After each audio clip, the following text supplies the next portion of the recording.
minutes, but we got to get going on the side dishes, John. Okay, we're going to get going on these side dishes. Our first side of the day here, making stuffed Brussels sprouts, owner of Cafe 421, Antigoni, Sandra McCloud. Hi, how are you guys? Good to see you.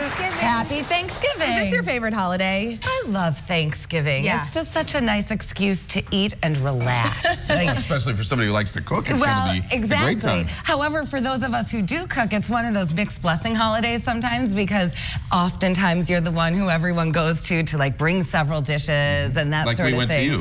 Exactly. Yeah. So we love doing last year on Twin Cities Live, you made like a cranberry chutney relishy kind of amazingness that I actually made for Thanksgiving and was a total hit. And so I'm really excited about your recipe this year.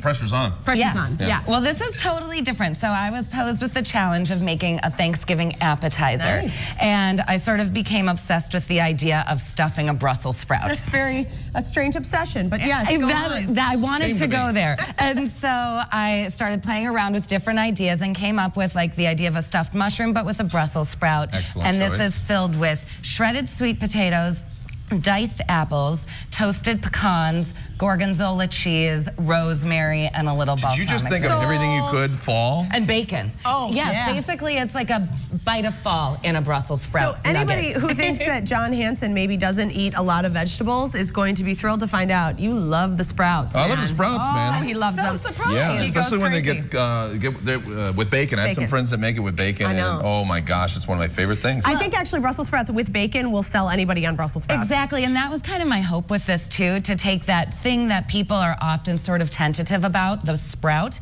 and make it super yummy. Okay, Well, you've given us some fancy scoopers. I've given you some tools. So the fear here is how to scoop out the Brussels This is a sprout. really small ice cream scoop right here. It is. You would not Portion get a lot control. of bang for your Portion buck control out on of ice that. cream, right? Exactly. This is a tomato corer, and it has little teeth on it. So if you're canning in the summer, this gets that little core out really smoothly from your tomato. I like when you find a tool that you might only have one purpose for, and then you use it. So are we just going to scoop the inside? I like to place mine on a flat surface and then press in and then kind of scoop it out so you get a nice little round ball, like so. So it comes out nice and evenly. They do bend a little bit. I use my finger as a guide, sort of, to scoop it. I thought this was because I had superhuman arm strength. Well, there is that as well. Thanks, Tig. And once you get the original little scoop of Brussels sprout out there, you can carry on scooping the rest out so you have a nice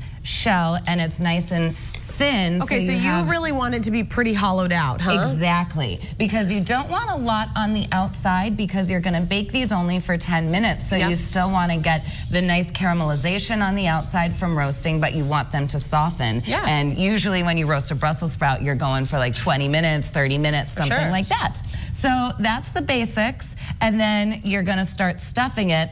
And how did you do, John? Great. I think you did great. That's wonderful. Then I have these little itty bitty espresso spoons. And this is really the best thing to fill the sprout with. And you just wanna gently kind of poke it into the center. And you cooked up this filling ahead of time? I cooked up the filling ahead of time, and that is the great thing about this recipe. Yep, you want to press it in as you would if you were scooping an ice cream cone. That first scoop you kind of press on top.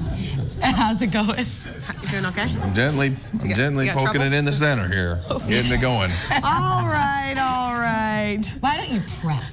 Okay. It looks good. Do you want it like mounding? I want it mounding. If you look at a finished one over there, it's going to have like a little hat of sweet potatoes and apples. That's perfect. And you got a whole I would have tossed these in a little olive oil first. Goodness, you got like a top hat going on there. You got an Abe Lincoln thing going on. I don't like to skimp on the filling. No, because that is the best part. And these really are like a one-bite appetizer for sure. All right. And that's it. I mean, it takes some prep time, I'm not going to lie. I'm going to try one of yours. Once you do, they're really easy. Here's the thing, we got a tasting table, and they're starting with a lot here. You got to start with the turkey and Antigoni's dish here. So JML, start us out. What do you think? What are you liking so far? Turkey was incredibly moist, but Antigoni, oh my God, I love the gorgonzola on this. And it's like little mini stuffed cabbages that are just full of fun things, especially the gorgonzola and bacon. I know, the bacon. I'm tasting the bacon in it. Rachel? So good. Brussels sprouts are amazing. Yeah, thank you. But we were just talking too about what you could do with the middles once you scooped them out. Like you could just saute them up and eat them as well. Or put them in your stuffing, I thought too. There's a whole lot of different applications. Look at these chefs. Lori, they're so excited. I thought the turkey was awesome. We all did too. I will tell you, Antigoni, I think this is incredibly creative. I've never seen anything like this, and I read a lot of foodie magazines, and they're not doing anything like this. I'll confirm that. She does. I know. Yes. And I looked online too, and I didn't see any stuffed Brussels sprouts anywhere, possibly because they're somewhat painstaking. Way to go, Tig. All right. To the tasting table for you. Tickets to go. We have all the recipes from today's show on TwinCitiesLive.com. You're going to want to go there and check it out. Click on food when you get there, and I always say it, our website is the best cookbook in town, especially after this show today. And it's free. And you can make reservations at Cafe 421, and they cater parties. They host private parties as well, and it is a wonderful place. Tig's smiling face. Get the lamb burger. You know, if you're going to go out for a nice date too, wow, what a great place to go. So good. Thank you. It's right over in Dinkytown.